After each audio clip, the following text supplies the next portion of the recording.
Hello दोस्तों, welcome back to the channel. देखिए हमारा नेक्स्ट क्वेश्चन क्या है। If P Q R the subsets of universal set, then हमको ये दिया हुआ है और बताना है किसके इक्वल है। ठीक है, सबसे पहले इसको पेन डाउन करते हैं।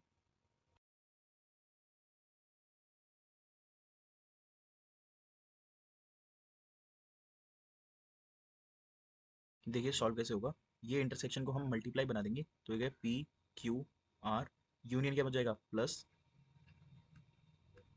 P complement Q R. ठीक है, यूनियन अगेन प्लस हो जाएगा Q complement plus R complement. ठीक है, इसमें से कॉमन क्या दिख रहा है हमको, आर हम कॉमन ले लेंगे।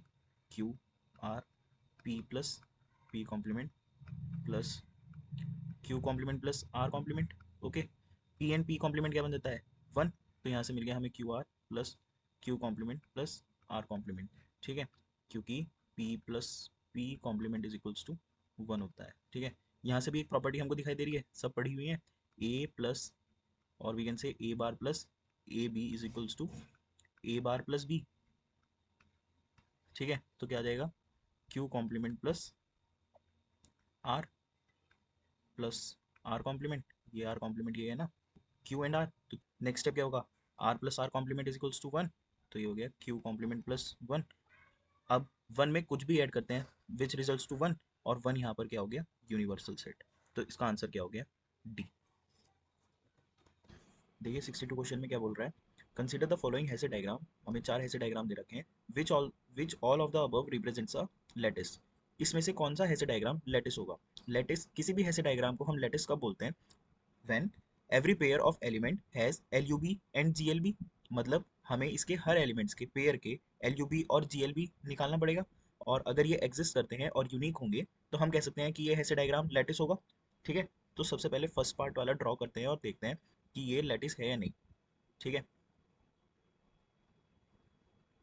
इसको मैं नाम दे देता हूँ ए बी सी डी। देखो सबसे पहले अगर पेयर हम देखें, ये ए और डी। ठीक है, ए और डी का एल यू बी निकालो, L U B of A comma D. L U B मतलब लीस्ट अपर बाउंड। ऊपर जाते वक्त ये दोनों, ऊपर जाते वक्त ये दोनों कहाँ पर मीट कर रहे हैं, कहाँ पर ज्वाइन कर रहे हैं, ए आ जाएगा इसका। ठीक है, जी एल बी इसी तरह निकालते हैं, ए कॉमा डी का जी एल बी, यानी लीस्ट नीचे जाते वक्त ये दोनों कहाँ पर मीट कर रहे हैं, डी पर। ठीक है, इसी तरह अगर मैं एल यू बी बाकी पेयर्स का निकालने लगा, like A and C, similarly G L B of A and C. L U B क्या होगा ए और सी का, least upper bound, least upper bound that is B. And what is the GLB of A and C, greatest lower bound. Okay, तो GLB क्या हो गया, D. अगर हम सारे एलिमेंट्स का किसी भी पेयर, कोई भी पेयर उठाते हैं और एलयूबी और जीएलबी निकालते हैं तो हम देखेंगे कि every pair of element contains LUB and GLB. और ये कैसे होने चाहिए, यूनिक होने चाहिए। तो मैं लिख देता हूँ यूनिकली। यूनिकली मतलब, इसमें यूनिक से मतलब क्या हो गया, जी एल बी केवल ए कॉमा सी का डी आ रहा है, एल यू बी ए कॉमा सी का केवल बी आ रहा है, कुछ और नहीं आ रहा है। अगर ऐसा होता ए बी भी आ रहा है और ए भी आ रहा है तो ये यूनिकली एग्जिस्ट नहीं कर रहे। फर्स्ट पार्ट में बस इतना ही था समझने के लिए, अब देखते हैं सेकंड पार्ट इसका।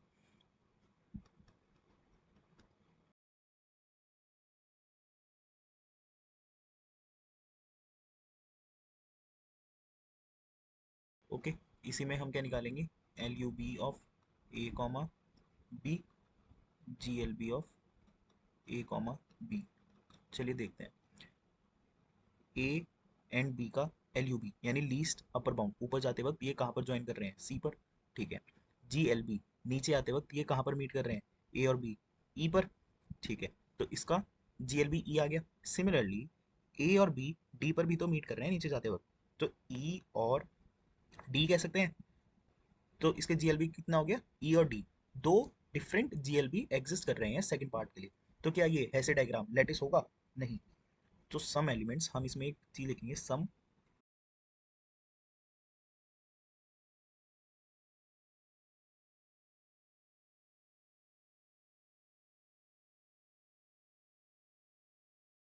क्योंकि एक पेयर भी अगर ये सेटिस्फाई नहीं कर रहा है कंडीशन तो हम इस ऐसे डायग्राम को लेटेस्ट नहीं बोल रहे। अब देखते हैं थर्ड पार्ट।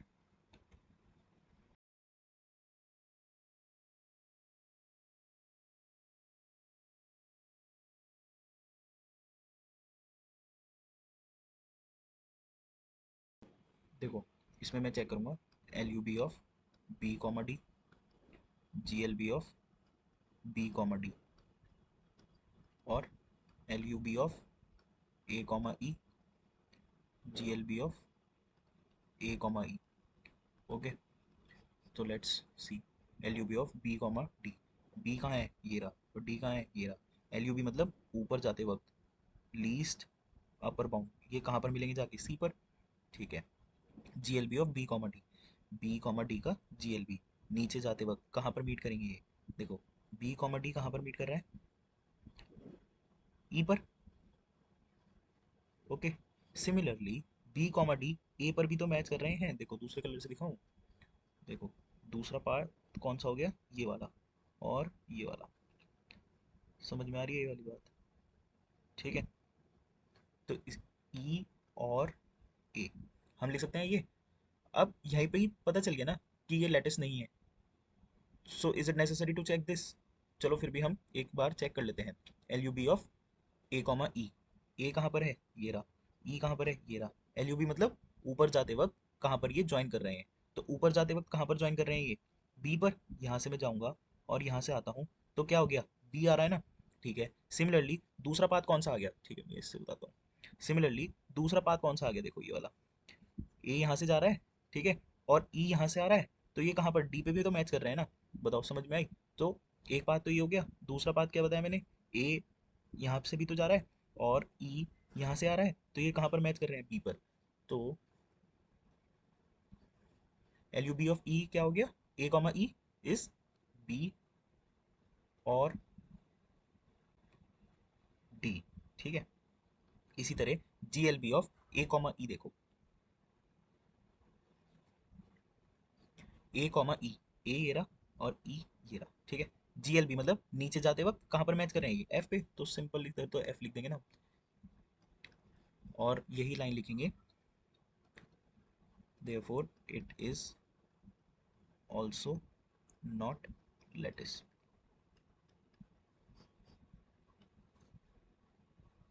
क्वेश्चन पे देखते हैं। फोर्थ पार्ट क्या है, फोर्थ पार्ट में भी जब हम सारे एलिमेंट्स के पेयर निकालेंगे तो उसमें जीएलबी और एलयूबी कंटेन कर रहा होगा। तो इस वजह से इसमें कौन कौन सा ऑप्शंस हो गया, सेकंड और थर्ड। सेकंड और थर्ड लेटिस नहीं है, लेकिन फर्स्ट और फोर्थ लेटिस है, तो ऑप्शन फोर्थ। तो इसका ऑप्शन क्या हो गया, ऑप्शन वन। नेक्स्ट क्वेश्चन देखते हैं। Next question 63, which one of the following is not necessarily a property of group. Group क्या होता है बताओ, सीख गए होंगे। सबसे पहले क्या होना चाहिए, क्लोज्ड, क्लोजर होना चाहिए। दूसरी प्रॉपर्टी एसोसिएटिव होनी चाहिए। तीसरी आइडेंटिटी। चौथी इनवर्स। ठीक है, ये सब होगा तभी तो हम कहेंगे वो ग्रुप है, लेकिन कॉम्यूटेटिव ना भी हो तो भी हम उसको ग्रुप कह सकते हैं। ठीक है, next question, consider the binary relation R on set X Y Z. ठीक है, which one of the following is true. ठीक है, हमें बताना है कि ये सिमेट्रिक है या एंटी सिमेट्रिक है या नहीं है। तो रिलेशन लिखते हैं, R is equals to x comma y, x comma z, z comma x, z comma y. ठीक है, ओके। सिमेट्री क्या होता है,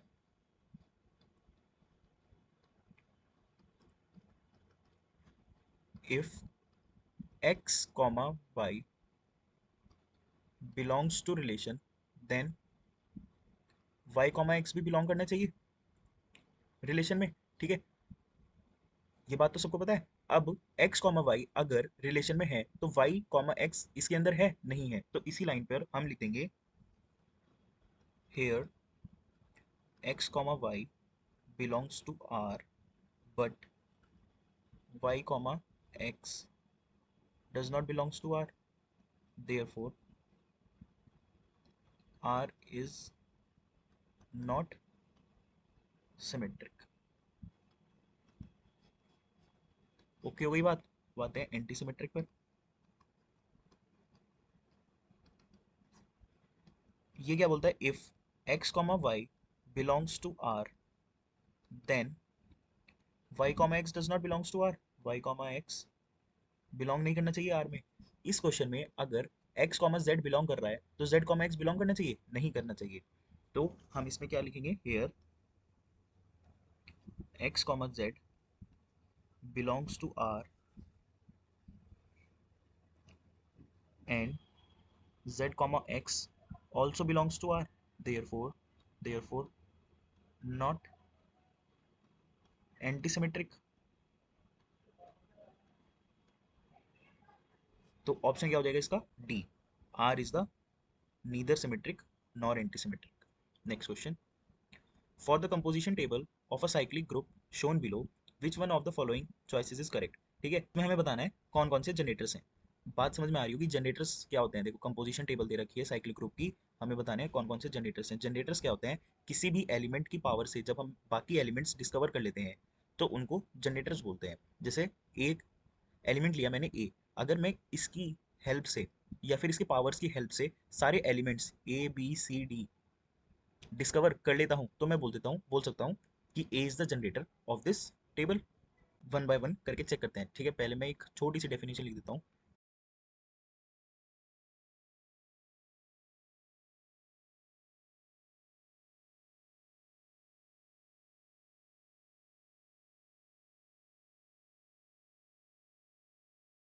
अब हम ट्राई करते हैं वन बाय वन. सबसे पहले चेक करते हैं ए के लिए. देखो, अगर मैं ए की पावर वन रखता हूँ तो मेरे को ए मिल जा रहा है. अगर मैं ए की पावर टू रख रहा हूँ यानी ए इंटू टू जिसको बोलता हूँ मैं, ए स्क्वायर को क्या लिख सकते हैं हम? ए इंटू ए. अब देखो, ए इंटू ए, देखो उसमें जाके टेबल में ए इंटू ए क्या आता है? ए. तो is equals to A. A cube देखता हूँ, ए क्यूब को क्या लिख सकता हूँ मैं? A square into A. और ए स्क्वायर की वैल्यू क्या है? A. A into A which is again equals to A, and so on. अब बताओ, ए के अलावा मेरे को कोई और सा एलिमेंट मिल रहा है क्या? ए की पावर अगर मैं इंक्रीज करता रहूँ, नहीं मिल रहा ना. तो हम कह सकते हैं A is not a generator. ये तो हमको पता चल गया. Therefore A is not a generator. ठीक है, देखो बी के लिए, बी की power one is equals to B, B की power two is equals to B into B.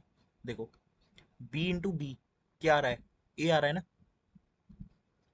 Which is equals to A. Okay, B cube that means B into B square. B into B square की value क्या आई? A. Question में again देखो, B into A क्या आ रहा है? B into A is equals to B. तो is equals to B. B की power four is equals to B into B cube. B into B cube की value क्या आई? बी. बी इंटू बी क्या दे रखा है क्वेश्चन में? B into B is equals to A. Is equals to ए. देखो, अब यहाँ से ये क्या पता चल रहा है कि केवल इससे कौन कौन सी वैल्यू जनरेट हो रही हैं? A B A B. तो लिख सकता हूँ and so on. That means therefore B is not generator.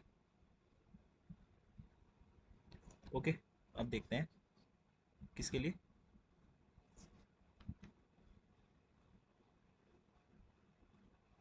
सी के लिए. C is equals to C. C square is equals to C into C. अच्छा, एक second. C into C. C into C कहाँ पर आ रहा है? देखो, सी इंटू सी कहाँ पर आ रहा है? बी. तो ये किसके इक्वल हो गया? बी के. C cube is equals to C into C square. That means C into B. That means C into B. देखो, सी इंटू बी किसके इक्वल है? डी के इक्वल. तो यहाँ आ गया डी. सी की power four is equals to C into C cube. That means C into D. देखो दोबारा टेबल में, C into D is equals to A. This is equals to ए. क्या हमारे टेबल के सारे एलिमेंट्स सी जनरेट कर पा रहा है? यस. तो मैं इसमें क्या लिखूंगा?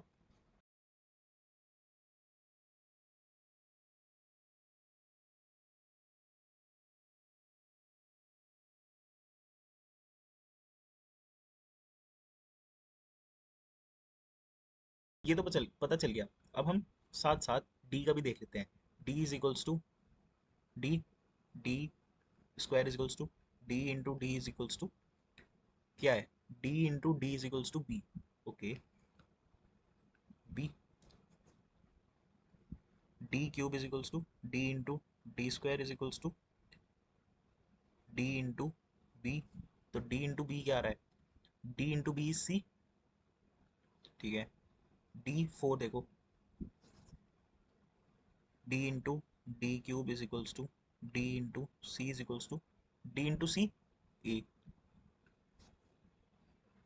We get all the elements again a b c d, therefore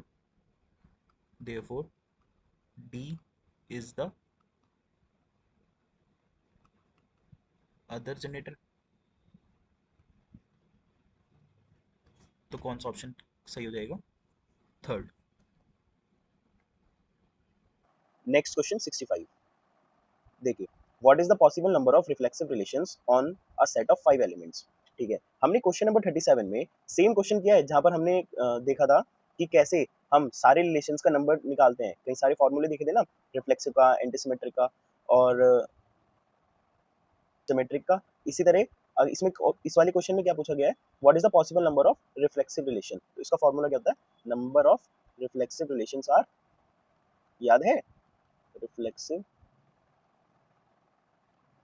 relation is equals to 2n square minus n, और n क्या है यहाँ पर, n इज इक्वल्स टू 5। देखो क्वेश्चन में क्या दे रखा है, 5 एलिमेंट्स, तो आंसर क्या हो जाएगा, 2 to the power 5 square minus 5, that means 2 to the power 20, option C. Next question क्या है, consider the set S 1 omega omega square where omega and omega square are the cube roots of unity. If asterisk denotes the multiplication operation, the structure S asterisk forms group ring integral domain field. ठीक है, जब हमने chapter पढ़ा था groups, तो उसमें एक topic था फाइनाइट ग्रुप्स, याद आया, फाइनाइट ग्रुप्स करके एक टॉपिक था ना, जिसके अंदर हमने क्या पढ़ा था कि अगर ग्रुप्स के अंदर फाइनाइट नंबर ऑफ एलिमेंट्स हो, उसको हम फाइनाइट ग्रुप बोलते हैं। फॉर एग्जांपल, अगर मैं लेता हूँ एक जीरो, जीरो एक ही एलिमेंट है जिसे हम फाइनाइट बोलेंगे, तो zero is the finite group of order one with respect to addition. Order one मतलब इसका साइज क्या है, तो मैं कहूंगा order of group is equals to 1। इसी तरह अगर, और हाँ, ये कौन सा ऑपरेशन के रिस्पेक्ट में, एडिशन के रिस्पेक्ट में, जब भी हम ग्रुप बताते हैं तो एक ऑपरेशन बताना पड़ता है ना, तो ये जो हमारा जीरो एलिमेंट है, ये हमारा फाइनाइट ग्रुप है with respect to addition. Similarly अगर मेरे को ऑर्डर टू का जानना है, तो ऑर्डर टू में कौन कौन से एलिमेंट आएंगे, 1 -1 and 1, this is a finite group of order two with respect to multiplication. ठीक है, ये ऑर्डर टू आ गया, और विद रिस्पेक्ट टू मल्टीप्लीकेशन, ऐसे देखा था ना हमने फाइनाइट ग्रुप कौन से होते हैं। इसी तरह अगर हमको ये बताना है कि ऑर्डर थ्री में, ऑर्डर थ्री का मल्टीप्लीकेशन में मेरे को ग्रुप बताना है, फाइनाइट ग्रुप, तो वो क्या है, वो हमने पढ़ा था 1 ओमेगा एंड ओमेगा स्क्वायर। ये क्या होता है विद रिस्पेक्ट टू मल्टीप्लीकेशन, ये है फाइनाइट ग्रुप। क्यों, इसकी और क्या प्रॉपर्टी पढ़ी थी हमने, ये पढ़ी थी 1 plus omega square is equals to 0। और क्या पढ़ा था इसके बारे में, omega square is equals to 1 होता है। ये तो हो गई एडिशनल चीजें, लेकिन हम इसको ग्रुप क्यों बोल रहे हैं, ग्रुप के लिए हमें सबसे पहले क्या क्या देखना होता है, क्लोजर देखना होता है। देखो, क्लोजर मतलब अगर मैं 1 की मल्टीप्लाई 1 से करता हूँ तो मेरे को 1 मिल रहा है, 1 की मल्टीप्लाई ओमेगा से कर रहा हूँ तो मेरे को ओमेगा मिल रहा है, 1 की मल्टीप्लाई ओमेगा स्क्वायर से कर रहा हूँ तो मेरे को ओमेगा स्क्वायर मिल रहा है। सिमिलरली ओमेगा स्क्वायर की मल्टीप्लाई ओमेगा से कर रहा हूँ तो ओमेगा क्यू मिल रहा है, ओमेगा की मल्टीप्लाई 1 से कर रहा हूँ तो ओमेगा मिल रहा है, ओमेगा की मल्टीप्लाई ओमेगा से कर रहा हूँ ओमेगा स्क्वायर मिल रहा है। तो ये सारे एलिमेंट्स मेरे को इस ग्रुप में मिल रहे हैं ना, तो ये क्लोज तो हो गया। दूसरी प्रॉपर्टी क्या होती है, एसोसिएटिव, एसोसिएटिव। और कौन सा ऑपरेशन दे रखा है क्वेश्चन में, देखो मल्टीप्लीकेशन दे रखा है, मल्टीप्लीकेशन, तो एसोसिएटिव तो मल्टीप्लीकेशन प्रॉपर्टी सेटिस्फाई करता है ना। ठीक है, तीसरा क्या देखते हैं हम, आइडेंटिटी। आइडेंटिटी 1 प्रेजेंट है इस ग्रुप में, देखो ये 1 प्रेजेंट है ना, तो मल्टीप्लीकेशन में आइडेंटिटी क्या होती है, 1, तो हम कह सकते हैं आइडेंटिटी भी एग्जिस्ट करती है। अब क्या क्वेश्चन होता है भाई, इनवर्स क्या है, तो इनवर्स के लिए हम कंपोजिट टेबल बना के देख लें। कंपोजिट टेबल कैसे बनती है, देखो यहाँ पर ऑपरेशन लिखते हैं मल्टीप्लीकेशन, और यहाँ पर उसके एलिमेंट्स लिखते हैं ग्रुप के, 1 omega omega square, 1 omega omega square, 1 into 1 omega 1 omega omega square, omega omega square, omega square, omega cube, omega cube, और omega to the power 4। which can be written as omega cube into omega, which will result into omega. तो मैं इस पूरे को क्या लिख सकता हूँ, ये क्या है हमारा ओमेगा। ये कैसे आया, क्योंकि ओमेगा क्यूब की वैल्यू क्या होती है 1। देखो यहाँ पे देखा, अरे ये ओमेगा स्क्वायर नहीं, ओमेगा क्यूब है। ओमेगा क्यूब की वैल्यू क्या होती है 1, इस वजह से यहाँ पर ओमेगा क्यूब की वैल्यू क्या आई 1 into omega is equals to omega. समझ में आई बात। ये आगे हमारी कंपोजिट टेबल, ठीक है मैं लिख देता हूँ यहाँ पे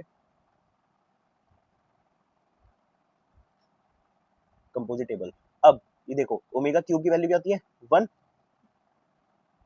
ओमेगा क्यूब की वैल्यू क्या होती है 1, ठीक है। तो ये 1 क्या है हमारा आइडेंटिटी, आइडेंटिटी एग्जिस्ट कर रही है, यानी ओमेगा स्क्वायर की वैल्यू अगर मैं देख रहा हूँ ओमेगा पे तो क्या आ रही है 1 आ रही है ना, और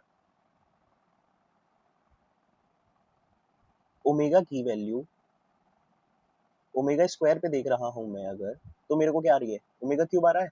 देखो ध्यान से समझो, 1 इंटू वन कितना आ रहा है 1 के इक्वल, देखो टेबल में देखते जाओगे सब 1 इंटू वन 1 आ रहा है, यानी आइडेंटिटी के equal. Omega into omega square किसके इक्वल आ रहा है 1 के इक्वल, यानी आइडेंटिटी के इक्वल। ओमेगा स्क्वायर की किससे मल्टीप्लाई करूं कि मेरे पास आइडेंटिटी आ जाए ओमेगा से, therefore inverse of 1 is equals to 1, inverse of omega is equals to omega square, inverse of omega square is equals to omega. बताओ अब ये सारे इनवर्स भी फॉलो कर रहा है, ठीक है। तो क्लोजर भी सेटिस्फाई हो गई, एसोसिएटिव भी, आइडेंटिटी भी, इनवर्स भी, तो हम बोल सकते हैं ये ग्रुप है, तो इसका आंसर हो जाएगा ए। अच्छा एक एडिशनल ज्ञान क्या होगा, एक एडिशनल ज्ञान क्या होगा, देखो अभी तक हमने 1 का भी देख लिया, ऑर्डर ऑफ 1 का, 2 का, 3 का क्यूब रूट्स ऑफ यूनिटी देख लिया। फोर्थ का अगर मैं बताऊं, अगर कोई फोर्थ का क्वेश्चन लगा तो fourth root of unity, fourth root of unity किसके इक्वल होता है, this is equals to -1 1 iota and minus iota. ये होता है फाइनाइट ग्रुप ऑफ ऑर्डर 4, ठीक है, ये याद रखना respect to, with respect to multiplication, ठीक है। आई कहानी समझ में। और यहाँ पर आई स्क्वायर की वैल्यू क्या होती है -1 की इक्वल। तो देखिए अगर हमने थ्योरी में अच्छे से पढ़ा भी होता ना, तो हमको ये सॉल्व करने की कुछ जरूरत नहीं होती, हमें पता होना चाहिए था क्यूब रूट्स ऑफ यूनिटी हमेशा एक फाइनाइट ग्रुप होते हैं, और we can say it is a group. Next question क्या है, हाउ मेनी ऑनटू और surjective functions are there from N N element where n is greater than equals to 2 to N two element set, ठीक है। इस question को हम दो तरीके से देखेंगे। पहले तो एक हमको दे रखा है n to two element set का एक फंक्शन, और n क्या होना चाहिए, n is greater than equals to 2। तो मैं एक एग्जांपल लूंगा जिसमें मैं n 2 रखूंगा, और ये वाला कोडोमेन साइड तो टू एलिमेंट सेट है ही हमारा, ठीक है। तो इसमें कितने सब्जेक्टिव फंक्शंस बन सकते हैं, देखो एक बार मैं इसको इस वाले से मैप करूंगा, और एक बार इस वाले को इससे मैप करूंगा। दूसरा और क्या पॉसिबिलिटी हो सकती है, मान लो एक ऑप्शन में ऐसा भी तो ले सकता हूँ, अगर ये a है और ये b है, ये 1 है और ये 2 है, तो a 1 से मैप कर रहा है, b 2 से मैप कर रहा है, ठीक है। और कोई पॉसिबिलिटी तो नहीं है for n is equals to 2 के लिए, नहीं। तो मैं ऑप्शन बाय ऑप्शन चेक कर लेता हूँ। For n is equals to 2, option A क्या कह रहा है 2 to the power n, that means 2 to the power 2 is equals to 4। b 2 to the power n minus 1, क्या चार ऑप्शन है, नहीं आ रहे हैं, हमारा तो आंसर दो ही आ रहा है। 2 to the power 2 minus 1 4 minus 1 3,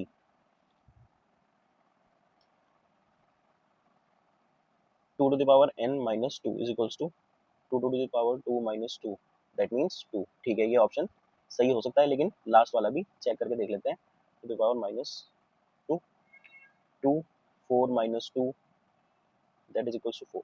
तो यहाँ से हमको क्लियरली भी दिख गया ना आंसर क्या आ रहा है 2, क्योंकि जब मैं n इक्वल्स टू 2 देख रहा हूँ तो केवल दो ही पॉसिबिलिटीज तो आ रही है मेरे पास, तो आंसर ऑप्शन हो गया सी। लेकिन मैं आपको एक फॉर्मूले से भी सिखा देता हूँ, फॉर्मूला भी किसी किसी को पता होगा, जिसको नहीं पता होगा उसके लिए मैं फॉर्मूला ले देता हूँ, कब ये फॉर्मूला कब यूज होगा, देखो ठीक है, एक स्टेटमेंट के साथ देखते हैं इसको।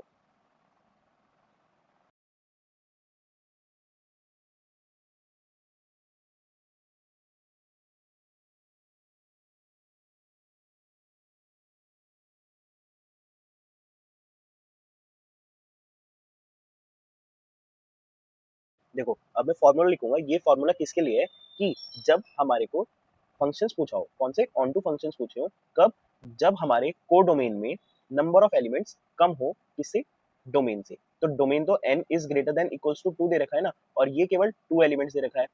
तो ये फॉर्मूला हम यूज तब करेंगे जब हमारे कोडोमेन में नंबर ऑफ एलिमेंट्स कम हो एज कम्पेयर टू डोमेन। तो देखते हैं फॉर्मूला क्या है। n की power m minus nc1 n minus 1 की power m plus nc2 n minus 2 की power m।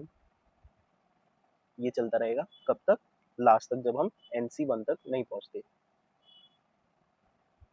n minus 1 into last में क्या बचा रह जाएगा, 1 की पावर m। ठीक है, अब इस फॉर्मूले में, इस क्वेश्चन में हमारे पास हेयर m और n कितना है, दोनों 2 के को लिए थे। तो हम अगर हम फॉर्मूले में 2 के को लिया था, तो अगर हम फॉर्मूले में लिखते हैं तो हमारा क्या बन जाएगा, number of onto function is equals to, क्या रखेंगे, 2 रखेंगे, तो ये क्या बन गया, 2 की power n minus 2c1 multiply 1 की पावर m। यही बचा रहेगा ना, क्योंकि इसके बाद तो ये सारा जीरो बन जाएगा। ठीक है, तो यहाँ से फाइनल वैल्यू हमारी क्या आई, 2 की पावर n माइनस 2। बताओ क्लियर हुआ ये वाला सॉल्यूशन, आई होप हो जाना चाहिए। ठीक है, नेक्स्ट क्वेश्चन देखते हैं।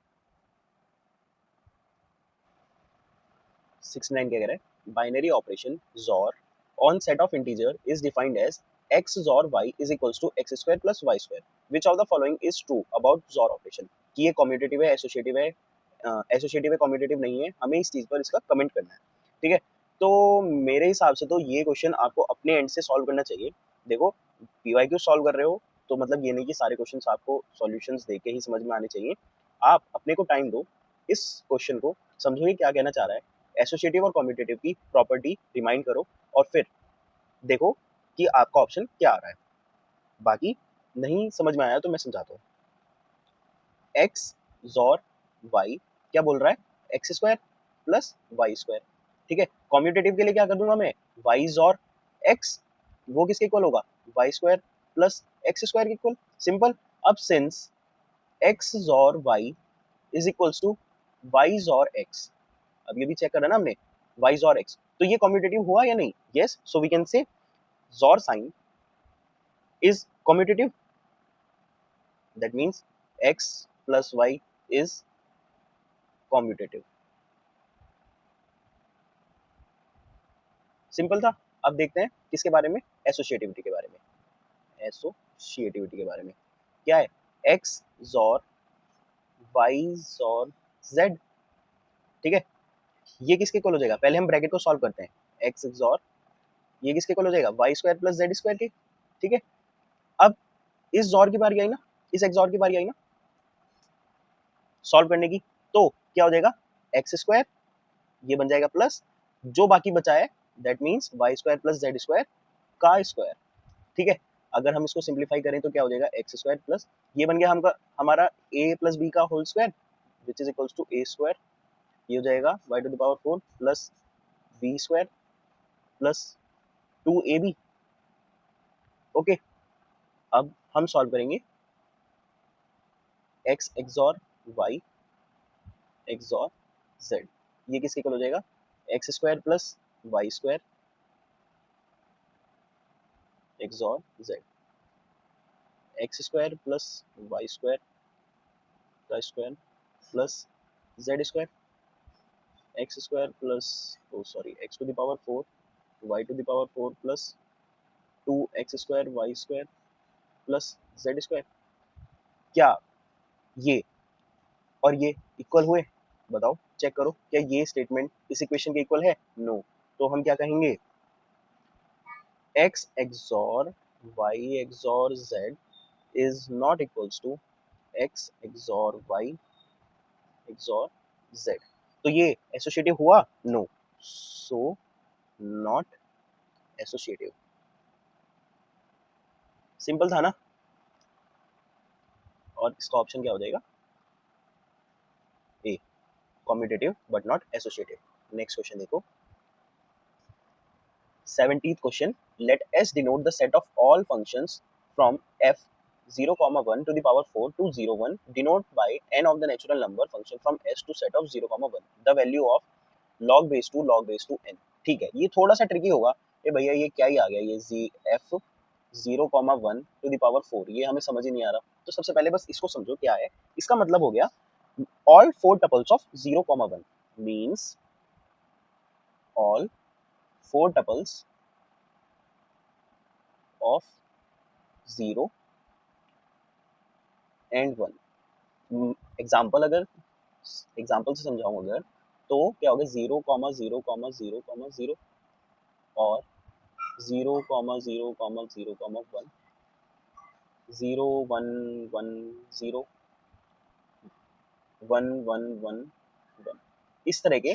इसका मतलब हो गया कि 4 टपल्स होने चाहिए 0, 1 के। तो total possibility of domain, domain की पॉसिबिलिटी क्या हो जाएगी, देखो ईच कोऑर्डिनेट 0 हो सकता है या 1 हो सकता है, कोई सा भी कोऑर्डिनेट, हर एक कोऑर्डिनेट 0 हो सकता है या 1 हो सकता है।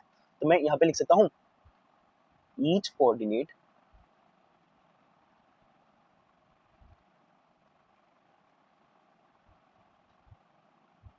कैन बी 0 और 1। तो डोमेन में कितने एलिमेंट्स हो जाएंगे, there are 2 to the power 4 that means 16 such tuples. समझ में आई बात। तो हमारे पास डोमेन में 16 एलिमेंट्स है। ये अब इसको देख के घबराना मत। तो डोमेन में कितने एलिमेंट्स आए हैं, डोमेन में कितने एलिमेंट्स आए हैं, अभी हमने देखा 16 एलिमेंट्स है। को डोमेन में कितने एलिमेंट्स है, को डोमेन में हमारे पास एलिमेंट्स है 0, 1 दैट मींस ओनली 2 एलिमेंट्स। ठीक है, तो क्वेश्चन में क्या है, एस क्या है, set of all functions from n to m। ठीक है, तो हमने ये फॉर्मूला पढ़ रखा है ना नंबर ऑफ फंक्शंस का, number of functions from n to m is equals to m की पावर n। तो नंबर ऑफ फंक्शंस हमारे टोटल कितने हो गए, m कितना है यहाँ पर 2 और n कितना है 16। इतनी बात समझ में आई। तो s की वैल्यू मॉड ऑफ s किसके इक्वल हो गया हमारे पास 2 to the power 16 का। अब दोबारा क्वेश्चन पे पहुंच जाओ। अब क्या कह रहा है, डिनोटेड बाय n, देखो ये वाली लाइन पढ़ो, डिनोट बाय n क्या है, the number of functions from s to 0 to power from s to 0, 1। देखो यहाँ पे बताता हूँ n क्या है, n is equals to number of function from s to 2 element set 0, 1। तो अब यहाँ पर जब नंबर ऑफ फंक्शंस आ गए, ये 2 आ गए ना, 2 में मतलब मैंने क्या बताया, ये वाला पार्ट बेस में आता है और ये वाला पार्ट पावर में आता है। तो इस वाले की साइज कितना है 2, और इस वाले का ये जो पीछे रह जाता है पार्ट जो मतलब फर्स्ट में आता है वो कहाँ चला जाता है पावर में। तो एस का साइज क्या है 2 द पावर 16, तो यहाँ से आया 2 द पावर 16। देखो अगर हमें निकालना होता है number of functions from n to m, from n to m, तो उसका फॉर्मूला हमने पढ़ रखा है, जो 2 वाला पार्ट होता है मतलब जो पहले आता है वो पावर में चला जाता है, बाकी वाला बेस में यानी m की पावर n। तो इसमें क्या है, नंबर ऑफ फंक्शंस n क्या डिनोट कर रहा है, n is equals to number of functions from s to 2 element set. तो इस वाले का साइज कितना हो गया 2, ये रहा। ठीक है, और इस वाले का साइज क्या हो गया, number of functions from s का, s का भी हमने निकाला है ना ये mod s 2 to the power 16, तो ये 2 to the power 16 वहां से आया। बताओ समझ में आ गया n का मतलब। अब हमें क्या फाइंड करना है, ये log base टू n की value, that means log base two n की वैल्यू, n की वैल्यू क्या है 2 to the power 16। ठीक है, अब हमें ये तो पता होगा कि इस लॉग से मैं जो भी पावर में है उसको बेस में ला सकता हूँ और ये वाला लॉग कैंसिल हो जाएगा। तो इसकी वैल्यू क्या हो जाएगी, लॉग, ये वाला लॉग कैंसिल हो गया और ये वाला, ये रहा ये वाला। ठीक है, और इस लॉग की मदद से, जो पहले वाला लॉग है हमारा, इस लॉग की मदद से ये जो पावर में था वो बेस में आ जाएगा, that means 2 to the power 16। और इस वाले लॉग की वजह से जो पावर में है वो बेस में आ जाएगा, दैट मीन्स 16। तो इसका आंसर कौन सा हो जाएगा, अच्छा इसमें ऑप्शन नहीं था, इसका आंसर हो जाएगा 16। होप आपको ये वीडियो पसंद आई होगी। कोई भी प्रॉब्लम हो, कोई भी डाउट हो, आप कमेंट सेक्शन में रेज कीजिए, मैं बिल्कुल उसको सॉल्व करने की पूरी कोशिश करूँगा। Thank you.